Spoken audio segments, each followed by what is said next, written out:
n'assigne pas une valeur négative à la haine. En ce sens que quand quelqu'un cherche à vous tuer, je trouve ça logique d'avoir la haine contre lui. Voilà. Cela ne signifiait pas qu'en fait il faut se lever le matin avec une égorge au ventre, ah les juifs, les noirs. Mais enfin, il faut quand même avoir en perspective le fait que nous menons un combat. Et je pense que j'ai orienté mes textes aujourd'hui pour que, d'ailleurs vous le compreniez, on est tous d'accord ici, mais en tout cas pour que ce soit confirmé si vous voulez. Hitler arrive et dit bon, je vais citer Hitler, mais je vais parler de Goebbels. Il y a un discours fameux de Goebbels où il arrive sur scène, là il fait un petit peu le lion furieux, comme ça il marche, tu vois, et puis il dit bon, les juifs ont usé notre patience, mais il faut qu'ils se méfient parce que maintenant nous allons agir. Donc là, si vous voulez, il n'y a rien de caché. Ah oui, d'ailleurs, ça l'a fait marrer. C'est automatique, c'est genre, regardez, voilà, nous allons faire ça. Et si vous voulez, dans notre époque, c'est exactement le contraire.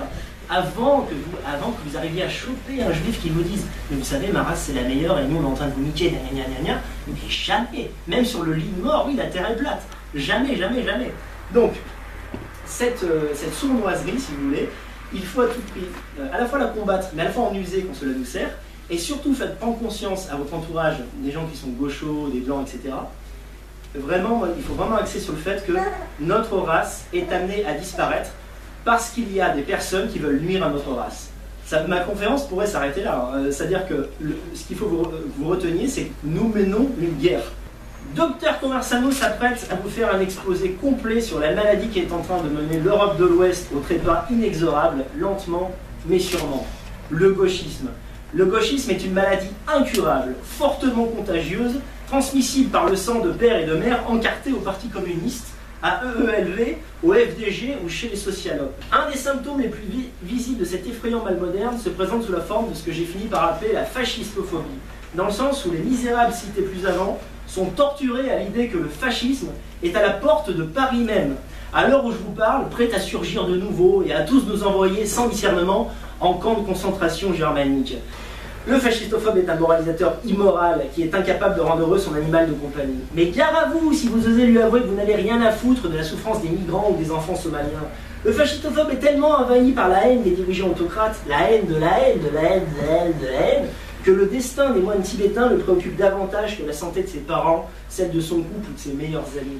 Selon le fascistophobe, qui comme chacun sait en lui la science infuse et le calme et les vertus de l'Olympe, l'insécurité dans les villes de France est une invention médiatique destinée à faire parvenir au pouvoir à long terme les membres d'un parti qu'on n'ose même plus nommer, les FN, Parti de France que vous voulez.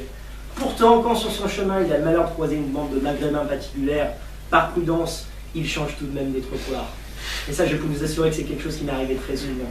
Tous mes amis, quand j'étais à la fac, qui étaient gauchistes et tout, qui étaient là, mais les arabes, il n'y avait pas de souci.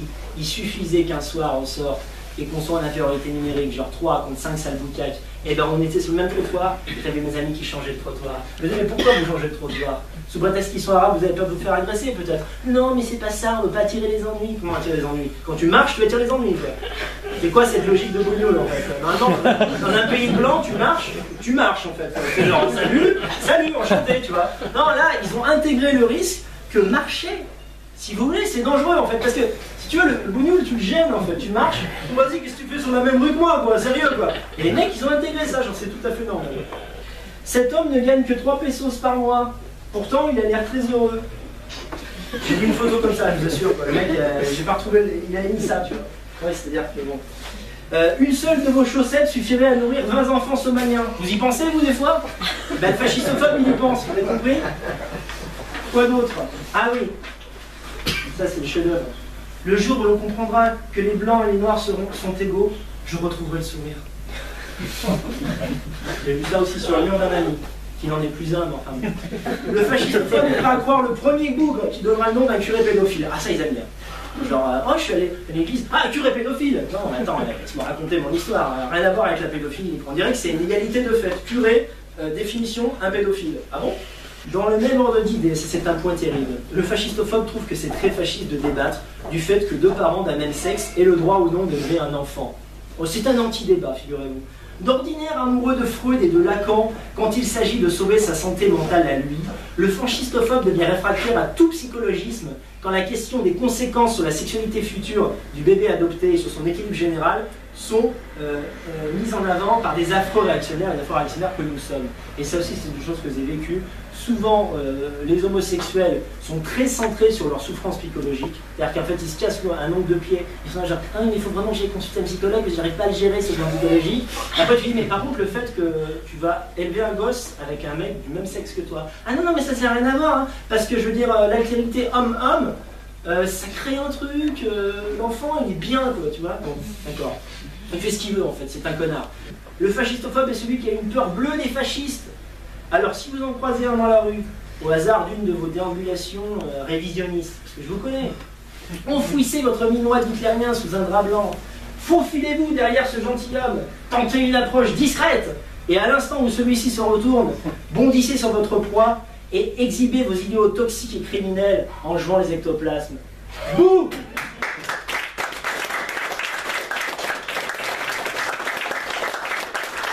Alors, c'est pas vraiment un texte du dictateur en tant que dictateur, mais j'ai eu l'idée de ce texte il y a environ 2 mois. J'étais dans le métro, et si vous voulez, il y avait un couple de mecs, ils étaient là, ils s'engueulaient pour un truc pas possible. Le mec avait trompé sa meuf, je sais pas quoi. Et il faisait un boucan, mais vous pouvez pas imaginer. C'était genre, oh ouais, mais tu me trompes tout le temps, nique ta mère et tout. La meuf, elle était d'une vulgarité, j'ai jamais vu ça de ma vie, quoi. Et le mec, je leur dis, vas-y, comme toi, tu me fais le rendre devant tout le monde, parce que c'est ça le but. Il a vraiment fait ça chez moi. C'est ça le connaît, là, vas-y, pourquoi tu parles comme ça, là, t'es en train de me foutre les jambes, là, C'était la Commedia dell'arte, version Afrique. Au bout d'un moment, pour une raison que nous ignorons, mais qui a plu à tout le monde, ils ont décidé de changer de wagon, pas savoir pourquoi, ils sont partis. Et il y avait un vieux, il était assis en face de moi, je vous jure, il était comme ça. Il regardait dans le vide, c'est un blanc, c'est comme ça, il était là. J'en ai marre.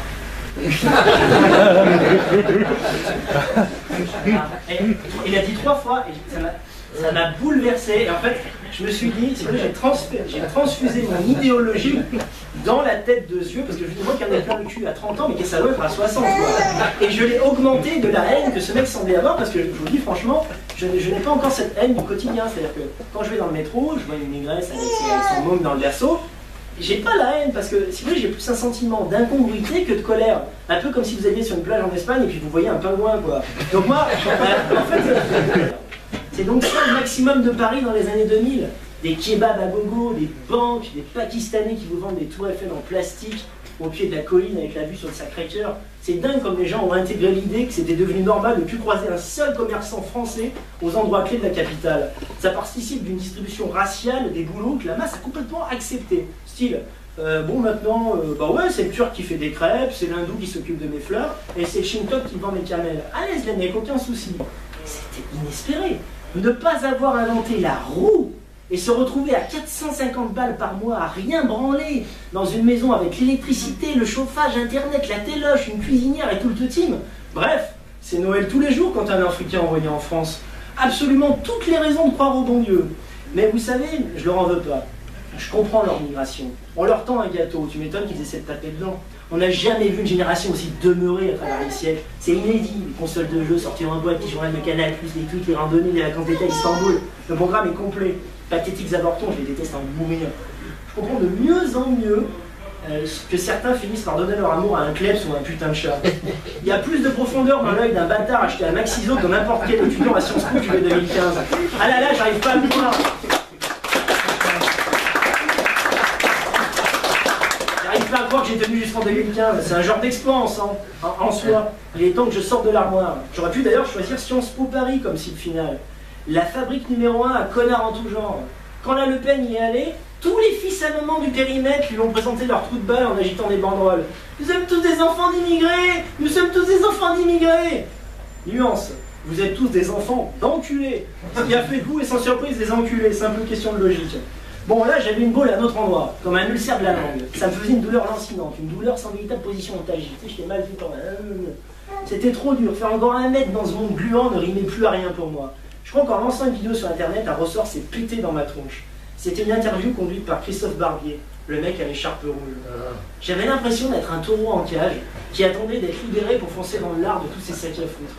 Je sais plus qui bassinait encore avec ses sornettes, mais on avait droit au discours sempiternel sur la nécessité de ne pas amalgamer tel morceau de caca avec tel autre morceau de caca et le reste des morceaux de caca qui peuplent la planète.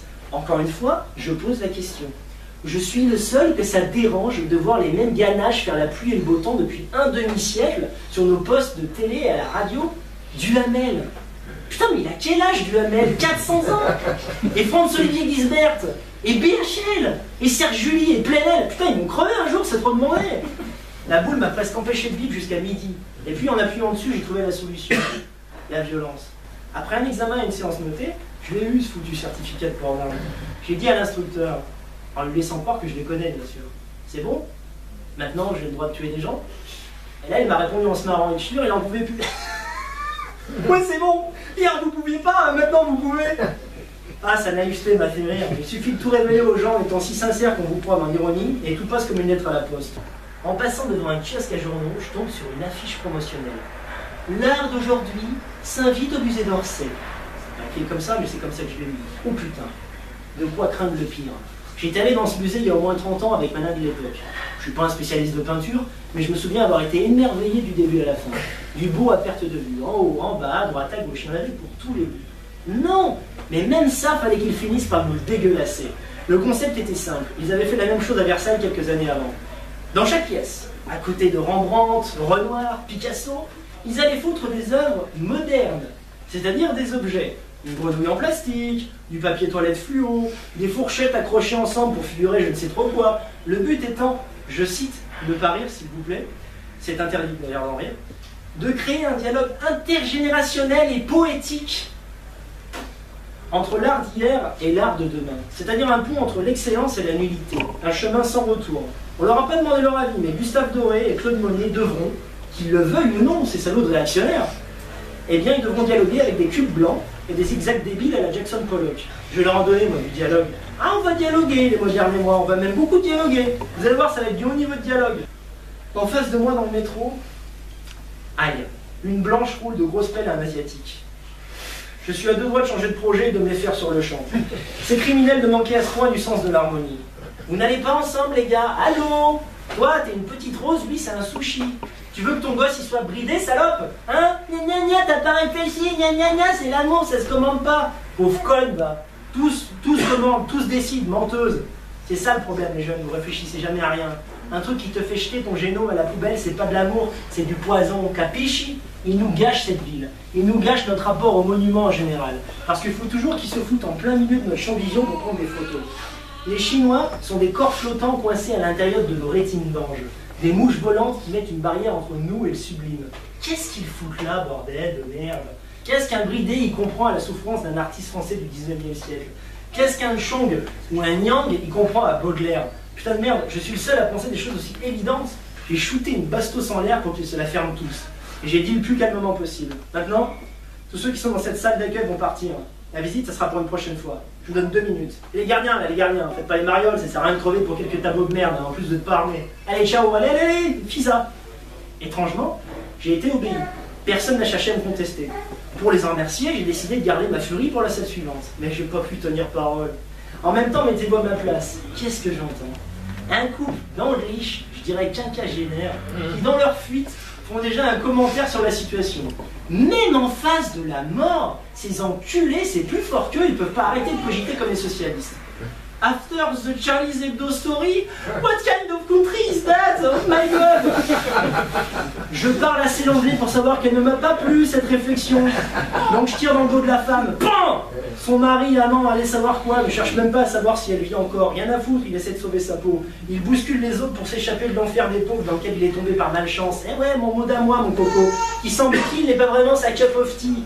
Putain de roast beef, ils sont vraiment la plaie du système solaire. Leur île est géographiquement hors d'Europe, et leur ADN aussi, ça je vous le certifie. Je me concentre à fond, je vise la tête de l'autre face de pudding là, et de loin je lui pose la cervelle. PAM! Magnifique, j'étais au top. Cette fois ça braille à mort, mais je décide de m'en battre les couilles et de passer dans la salle principale. Allez, c'est parti mon kiki. Je sais pas ce que j'ai branlé, mais en lui visant la tempe, en fait je lui ai coupé la moitié du nez. Ah, ça lui a fait une drôle de ganache ça pour le coup. D'ailleurs en voyant ça, une nana dégueule derrière moi. C'est vrai qu'il y a de quoi, même moi ça me met dans un état bizarre. Et puis je sais pas, la poudre va lui piquer les yeux, il n'arrête pas de se les frotter. Et il hurle absolument comme un homosexuel en répétant « Je suis aveugle, moi je suis aveugle !» Ce à quoi j'ai répondu très calmement qu'il l'était auparavant, s'il ressentait le besoin d'avancer sa truffe à moins de 20 cm d'un monochrome avant de comprendre que c'était de la merde. Je l'achève avant qu'il finisse de me perforer les tympans. Pan, pan, pan! Une pour papy, une pour mamie et une pour le plaisir. Bon, qu'est-ce qu'on a d'autre? Tac, tac, tac. D'abord un vigile, juste derrière moi, qui met ses deux mains devant lui en opposition. Feng Shui style. Implorant sûrement ma pitié. Bon. Ouais, mais... T'es un bougnoul, je veux dire, ça va quand même être dur de se retenir, quoi, tu vois. Attends, s'il te plaît, attends. On aurait dit un juif, attends. Je suis poli, j'attends. Comment va-t-il chercher à m'attendrir? Je l'ignore de le savoir, hein, comme disent de célèbres comiques. Et après, il me sort, parce que lui aussi apparemment est un comique, s'il te plaît, j'ai 2 gosses, je suis un bon père de famille, ne me tue pas. J'ai 2 gosses? J'ai 2 gosses? Il pense sans doute que c'est une carte joker, un passeport diplomatique pour être chat perché. Il se croit dans un film américain, cet enculé. J'ai 2 gosses? Mais comment penser une nanoseconde que cet argument va me ramollir? Mec, t'es un bougnoul et t'as 2 gosses! C'est justement ce que je te reproche! Tu viens chez nous, tu prends 2 chiards, score en cours je suppose, et au rythme de ta natalité de sémite pervers, tu nous changes le visage de la France à couilles rabattues. C'est justement pour ça que tu dois mourir! L'Africain ne se dit jamais, tiens, oh, je vais me faire une galerie d'art aujourd'hui. Non, ça je vous l'assure. C'est toujours pour accompagner la blanche intello que le malien franchit les portes d'un musée. Nos Françaises préfèrent les blacks parce que le féminisme leur a fait comprendre qu'un homme blanc pouvait représenter un rival. Nous, on lui a déjà prouvé notre supériorité à la meuf française. Alors, comme elle veut se sentir libre, comme elle doit s'émanciper de notre joug, elle sort avec un mec qui n'a pas de cerveau. Le concept est diabolique, mais futé. Il y a une guerre silencieuse entre l'homme blanc et la femme blanche.